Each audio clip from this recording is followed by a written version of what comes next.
Bismillahirrahmanirrahim. Assalamualaikum warahmatullahi wabarakatuh. Ikhwani wa akhwati rahimakumullah. Sesungguhnya Allah subhanahu wa ta'ala menjadikan syirik sebagai dosa terbesar, larangan yang paling besar yang Allah subhanahu wa ta'ala larangkan atas seluruh makhluknya. Allah subhanahu wa ta'ala mengancam dengan ancaman yang luar biasa bagi para pelaku syirik. Allah subhanahu wa ta'ala berfirman, وَلَقَدْ أُوحِيَ إِلَيْكَ وَإِلَى الَّذِينَ مِنْ قَبْلِكَ لَإِنْ أَشْرَكْتَ لَيَحْبَطَنَّ عَمَلُكَ وَلَتَكُونَنَّ مِنَ الْخَاسِرِينَ.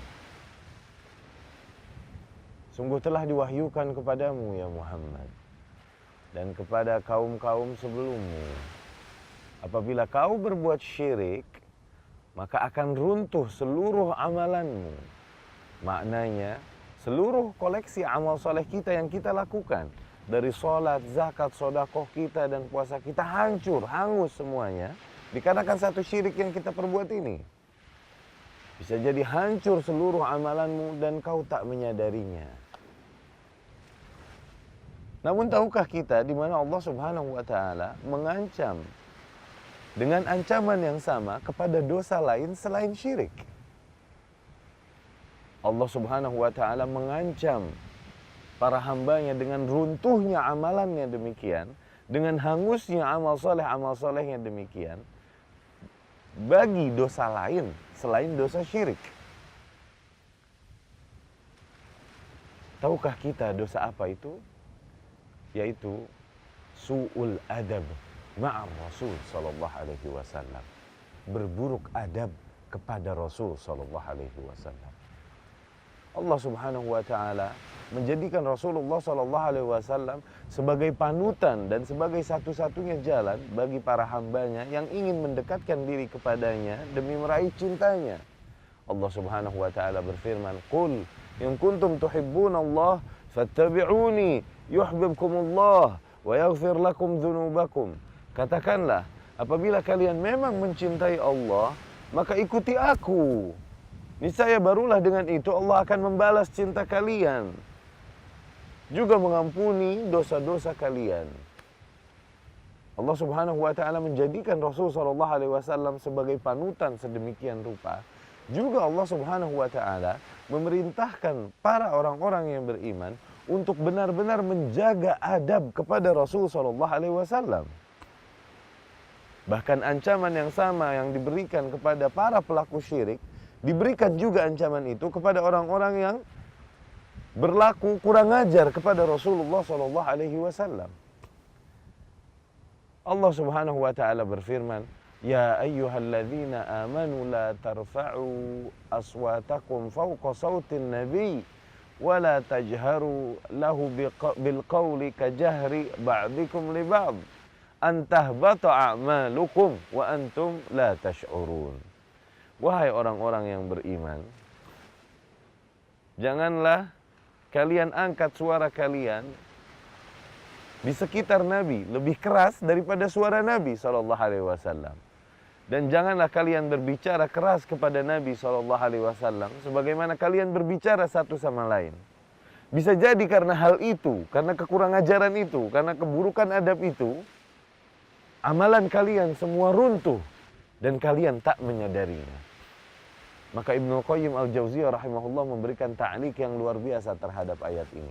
Bagi orang yang berburuk adab saja kepada Rasul sallallahu alaihi wasallam, diancamkan baginya akan hancur amalan-amalannya yang telah dia kumpulkannya selama ini.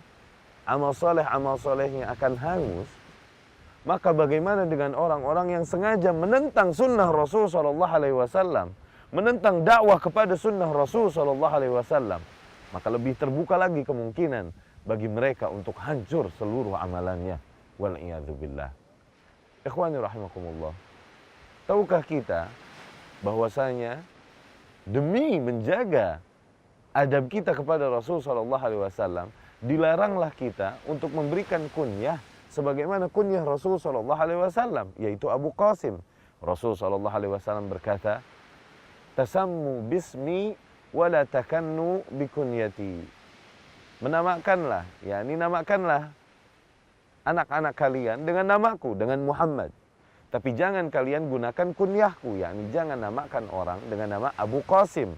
Dikarenakan takutnya satu hari seseorang memanggil, "Ya Abu Qasim, wahai Abu Qasim." Kemudian Rasul berpaling dan berkata, "Labbaik." Rasul mengira orang tersebut memanggilnya. Kemudian dikatakan kepada, "Lastu uriduk, la uriduka ya Rasulullah." Bukan engkau yang kumaksudkan ya Rasul.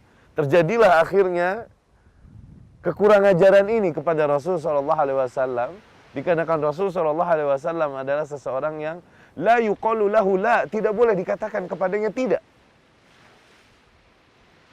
Maka demi menjaga kehormatan Rasul sallallahu alaihi wasallam, dilaranglah kaum mukminin untuk berkunyah dengan nama Abu Qasim. Ya. Kemudian kaum mukminin dan mukminat rahimakumullah, ketahuilah bahwasanya di dalam syariat Islam, dikarenakan menjaga nama baik Rasul sallallahu alaihi wasallam adalah hal yang luar biasa diwajibkan oleh Allah Subhanahu wa taala, sehingga di dalam syariat Islam dijadikan hukum bagi orang-orang yang menghina Allah Subhanahu wa taala, dituntut darinya untuk bertaubat. Apabila dia mau bertaubat, maka diampuni. Namun apabila dia tidak mau bertaubat dari hinaannya terhadap Allah Subhanahu wa taala, maka dipenggal, dihukum mati oleh pemerintah yang berlaku ketika itu. Namun apabila seseorang menghina Rasulullah sallallahu alaihi wasallam, maka dia mau taubat ataupun tidak taubat tetap dipenggal oleh pemerintah Islam yang berlaku.